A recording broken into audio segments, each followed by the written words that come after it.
Hello everyone and welcome back to Monster Hunter Generations Ultimate, Prowler only. Last time we cleared our final high rank quests with the deviants. Those are now completely finished, at least for high rank. And this time we'll be going into high rank village. I would ready to tackle it, but I wanted to get Generations content out of the way first, and then we will do Generations Ultimate content, which is what we'll start on once we go to the Soaratorium.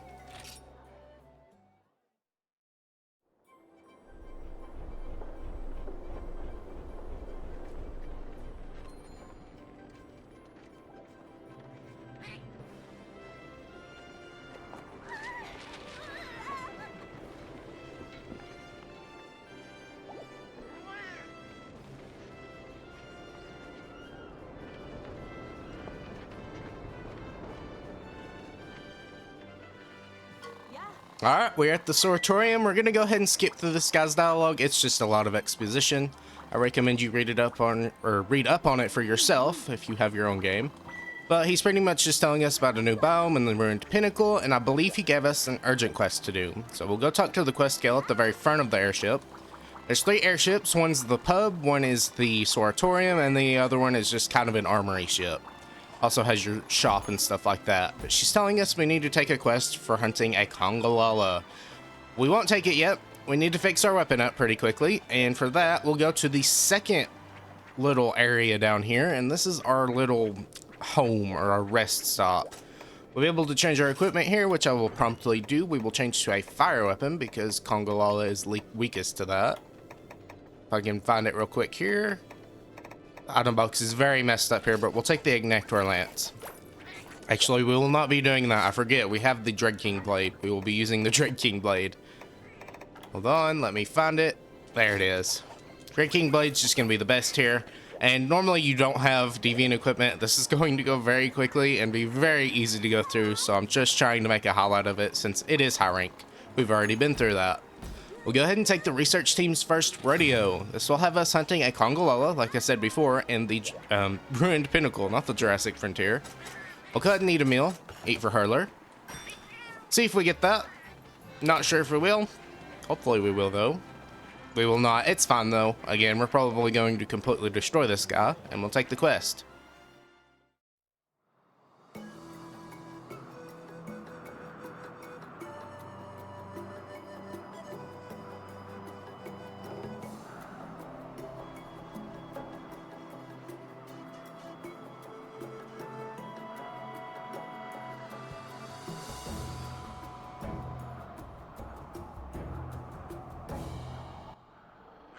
The Ruined Pinnacle, probably one of my favorite, if not my favorite map in the series, just because it's just a very nice place to see. Lots of wide open spaces to fight in, and even when they're not wide open, they're somewhat decent. It's also just a very picturesque place. You have the ridge on the one side, and then just a very tall tall standing pillar right in the middle. Or the pinnacle, so to speak. But we're not here for any of that. We're here for this Kongolala. A Fang Beast. One of the first few introduced after Bulldrome or Bullfango, and then they introduced Bulldrome and this guy, along with Rajang. But he's not going to be very difficult. He's about the same tier as the Arzuros and the Volvodon, things like that. So we don't really have too much to worry about here. We're just going for the head. Fire's the best on the head, and our cutting weapons are also the best on the head too. We'll try and go for a break that crest. That'll give us a better hit zone. But this is probably one of my favorite area themes. Again, it just really helps the map and makes it a lot better. Because if you're going to be fighting a lot of just monsters without any of their own themes, you're going to be hearing this a lot, and it's definitely one of the best ones. If, again, not my favorite area theme. It's very good. Kongolala here is, again, a famed beast. He has a mushroom in his tail that eventually when he gets exhausted, he will eat. Sometimes it can be a poisonous toadstool that if he eats, he will be able to shoot out poison breath. There's also other statuses he can do depending on the mushroom he has, but right now it's just a regular one. I believe, yeah. He can do that little claw sweep attack, and at the end of it, he will fall over and that will cause tremor. There's a belly block there, which I believe when you attack it, he will do a counter and fall on top of you. I believe it makes your weapon bounce if you do a physical attack. We don't really have to worry about that, though. Since we're using a deviant weapon, we get our gauge a lot faster, so I'll be able to apply these. And we'll just move off to the left here. Again, since we're using an Adept Cat, this guy's not going to be very hard at all. And since we just have fully maxed out high rank gear, he's going to be pretty easy to take down. You can tell when he's enraged because his nose glows red. You can just very easily dodge those claw slams there. There's a swat. We'll just go left here. See what he's going to do next. We'll throw one, back up. Definitely not, you know, the hardest difficulty curve here. It is a little bit difficult, or more difficult than like a bird wyvern, but it certainly isn't terrible. It's not anything like 2nd gen where Kongolala is incredibly difficult for how early in the game you do fight him. Here though, you should be pretty used to your weapon's moveset and just how the game works, so it's not going to be too difficult to fight at all. Granted, they do expect you to go into village straight from, or go into high rank village straight from low rank village, but we didn't do that. Alright, good. And get some free shots on the head here. There's a head break. You can tell his head is broken, and his crest is just kind of flattened out. He looks like a regular Conga. He ate that. That recovered some health. I don't know how much that mushroom restores, but it does, I'm sure, do a decent amount, because if it didn't, then we would just be able to kill him outright. There's some dung breath. Now, that is bad for hunters, but cats don't use items, so it doesn't really hurt us. What that doesn't make it so you can't use consumables. So you can't use potions or anything like that. Again, we don't use potions or anything like that, so we don't have to worry about it. We just have to worry about the damage it deals, which is not very much. We're going to go ahead and throw some Mega Boomerangs out here. Oh, kind of led that shot a little too much. I thought he was going to run into it, but he didn't. Wait for a better opening. Here it comes. He's going to land on the ground and slam. This will give him some downtime, and I can actually attack through this. There we go. Probably get a flinch. Yep. He stumbled over. Go ahead and try and get some more damage off. We'll go right here. He's going to land. Again, those flops do tremors, so just be careful. Don't stick too close to him. And he's already limping away. He's probably going to get away because he is just very close to the zone transition. But he's just going to go to area 1 here. So, very simple. Again, don't expect this to take too long because we've already been accustomed to longer fights and multiplayer scaled fights. Throw one here. Move off to the left. He can throw dung from his bottom, or his rear. So that's another thing you have to be careful about for that dung status. We will apply piercing boomerangs. Keep throwing boomerangs here, just while he has downtime. Again, he's going to have a lot of downtime since he is just a low tier monster. Here comes the dung breath. We're just going to dodge into it. Keep throwing boomerangs at him from here, and he should, at some point, like during this combo, be down. Okay, we're gonna throw this. This will probably finish him off. As long as we get it off, of course. We didn't. We only got a couple of hits off from the melee attack. There's a flinch. Good. And there we go. Kongolala is down.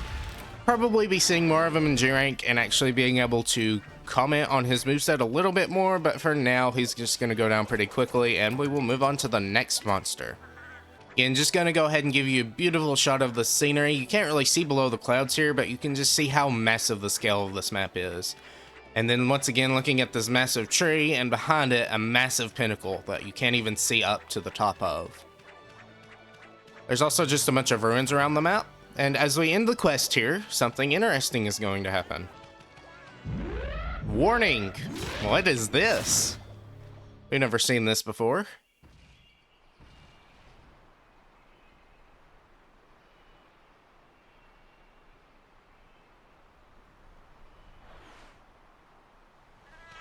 And then we're just left back to our little devices over here. Pretty sure Kongolala despawned. But yes, that is showing you off the flagship of the game, which we'll get into later. He's kind of the whole point of the story here. Alright, once we get back, he's asking us if we're hurt. Of course we're fine. He was saying it's a Valstrike, so no real surprise there. He's not even going to try and hide it. There's no suspense or anything. So we now know that it is a Valstrax, and that area is apparently very dangerous to stay around. That being said, now that we've completed our urgent quests, we now get access to 7-star quests. We'll go ahead and see what those look like, and there's quite a few of them. We'll unlock more later, but for now, we'll go ahead. I said we move on to our next monster, and we will be doing just that with Bug Appetite Encore. Have us hunting a Celtus. I believe fire is good for Celtus still, and even if it won't matter, I'm not going to go ahead and switch weapons or worry about that too much because the raw side of the attack is very good, especially on the Dread King Blade. We'll be perfectly fine taking it out very quickly. We'll go ahead and take the next quest.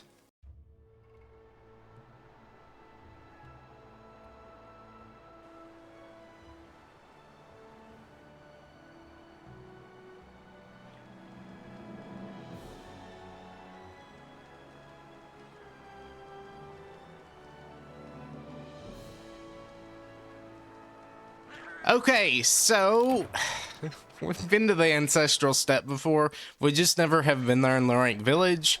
We've been there many times in the high rank and low rank hub. But we did get that little intro cutscene there. Normally you would see that if you've done the quest or any quest in the not the primal forest, the ancestral step in low rank or village. With that out of the way, I'll go ahead and meet you at Siltus. Alright, here we are with Siltus in Area 4. Again, I'm not sure if Thunder's the better element here, but Fire should be perfectly fine. I believe he does at least have a small weakness to Fire, even if he is weaker to Thunder. And he might just be overall weaker to Fire. That just might be something I'm misremembering. Either way, it's a Siltus. We know how Siltus goes. He's going to shoot out these stamina reducing beads that don't really affect us much because we have no stamina. We're seeing a lot of that today, just Prowler ignoring things that hunters can't. Of course, hunters can annoy it or ignore it if they dodge it, but you know, you just dodge all the attacks, right? Go ahead and apply piercing boomerangs here. He's already on the ground, so just showing how little health he has here. Siltus is really just that combo monster for Siltus Queen, which I believe we have already fought. So he's not really going to be a big spotlight, just a little introduction into high rank. Dodge around here. It's going to shoot more of those little stamina reducing things. I believe they reduce your stamina. They might be defense down. I'm pretty sure they're stamina reducing though. Just keep doing some spins into him. It's getting lots of flinches. Very important to get. Lets us keep attacking and attack quite a bit more. Good. Subquest is complete. We'll keep throwing boomerangs here. Just getting lots of flinches. He's going to do a tackle in the air. Going to try and lead my shot where he's going to be. Going to see what he's going to do next. Okay. Just a tackle. We'll attack here. There we go, on the ground again. We'll go ahead and throw a Mega Boomerang out. He probably won't even last as long as Kongolala did because his hit zones are just much better. Even though Kongolala's hit zones are pretty good too. And there we go, already down. Again, nothing really, you know, to sweat about or anything like that. So I'll carve him up and meet you back at base. They don't have to talk to us again, so we will go ahead and take on our next urgent quest, or our next key quest, being investment flanking. Geodrome, once again, weak to fire, so we don't have to switch our weapon off. We'll go ahead and take the quest. Alright, the Geodrome. Don't think we fought this guy before. This is the large version of the Geoprey. Now, this is just an ice Velocidrome. Literally all it is. In fact, it's just a reskin too. The models are exactly the same, I'm pretty sure. Nothing really to worry about here. It's just a bird wyvern. It's just, you know, one of the dromes, so to speak, that isn't bull drome. We're just gonna keep attacking here. I can probably even just use physical attacks and not really worry too much. In fact, that's what we'll do here. I'm gonna try and get a spin off if I can, if he stands still long enough. Either that or we'll just go for piercing boomerangs once we get that. Just spin here. Careful. Dodge under there. He's being very fast and nimble on his feet right now. I'm not going to throw regular boomerangs at him because he is just a very small target and he's moving around quite a bit too. I can apply piercing boomerangs though. Now we'll start throwing them. Good spin. Go right under him. Not even be hit. Well, actually I did get hit. I have Ice Blot on me now. But yeah, he can apply Ice Blot and stuff like that, but other than that, he's not that scary. If you're afraid of Velocidrome, you might be afraid of this guy, but most people aren't afraid of Velocidrome, so yeah. There's a flinch, good. He's gonna fall on the ground again. He'll probably go down either the same time as Siltus or even faster because we didn't have to walk all the way to him. Careful. Throw two. Missed the second one, but we're fine. We'll throw one more. Actually, two more since he is just fighting our cats right now. Throw one. He's going to growl at us, so we can throw two more. Didn't hit him, though. He did just jump forwards. We'll go left, throw two more. And there we go. I'm going to say that's probably even faster than Siltus. But yeah, there's Geodrome. I'll carve this one up and meet you back at base. Alright, now that we're back in the Soaratorium, we have some unfortunate news apparently. Don't remember what this is about, but probably something we can handle. I will say this, they did at least try a little more with the story here, but it's still not amazing. If you want story, play World or 4 Ultimate. Those just actually really did something with their story, while here it's just kind of a push you along type thing. We unlocked Husk of Healing after fighting Geodrome there, so I'm going to go ahead and try and equip it. I believe we have the space for those moves. Might be thinking wrong though. Let's see. Yeah, we definitely got the space for it. Husk of Healing gives you very slow, gradual recovery. This is even past your red health bar. It's nice to have if you're not getting hit very often and you just want to heal off chip damage or something like that. But for the most part, you'll be taking too much damage most of the time just for it to be mattering. But it is just nice as an extra to have. I don't believe we have anything else we can equip, so Herb goes back on you. You also need Husk of Healing. I don't think he has it though, so that's fine. We'll just leave his support moves blank like that. Either way, we've got another urgent quest, I believe, or maybe not an urgent quest, but more key quests. I believe it just unlocked more of the quest board here. And for that, we have a friend in need. We'll go ahead and take it. This says it's something a Barioth. Not a Barioth, a Baroth. This is a mini urgent quest. I believe you have to complete this to unlock more of the quest board so you can get more key quests to unlock your next urgent. So kind of a intermittent like mid-boss or something like that. But it has us hunting a Baroth, which is weak to water and fire. It's weaker, well, we'll see. I'll get into it later, but fire is going to be better overall.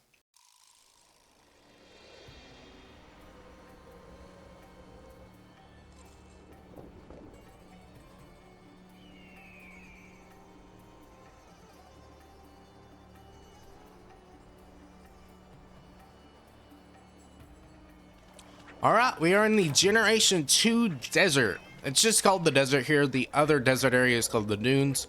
So it's not really that hard to distinguish, but this is from Monster Hunter DOS.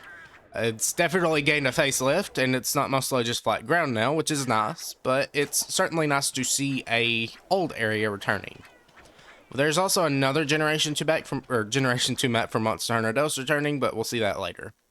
Either way, Baroth usually starts in the mud, submerged, and we'll go ahead and give him a whack and wake him up.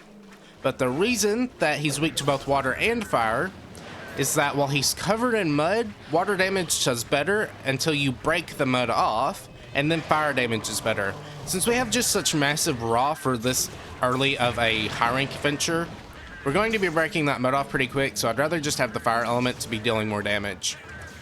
And overall, if you're just getting quick mud breaks, you can very easily just use fire and be perfectly fine without starving for water. Though it would be nice to have like a dual weapon mechanic where you could switch from water element and then switch to fire element when needed. Try and dodge this tail sweep. There we go. Baroth is kind of a mini Diablos. He does lots of charges. His head is very hard, similar to Diablos' horns, and you have to use a blunt weapon to break his crown. Now, obviously, you can just break Diablos' horns by attacking them regularly, but Baroth has a little bit more unique interaction. Of course, you can break pretty much most of his body. You've got the tail, the crown, of course, like I said before, his front claws, and his legs. Again, these can all be broken because they have mud on them, but they can also be broken regularly, too. I'm just going to keep attacking here. I believe the claws are the best hit zone. From what I remember from World, obviously hit zones change. I might be thinking of a different hit zone now. Or he might be weaker to a different hit zone now than he would be in World, but we're going to just go for the claws. It's not like it's going to matter too much. Here comes a roar. He does actually have a roar that stuns you, so be careful about that. He's also already poisoned, so this should get him pretty quickly. This is a wall for many players in Monster Hunter tried, just because of how much more overtuned he was. But here he's been balanced out a little bit more, so he's not too difficult. There's a flinch. Of course, he's certainly not going to be difficult here because we have, once again, that high rank here that's just very strong for the single-player scaled monsters. Move to the right here, let him charge. He actually did a pretty sharp turn there. Try and move around here. Here comes another one. We'll just dodge into it. Good.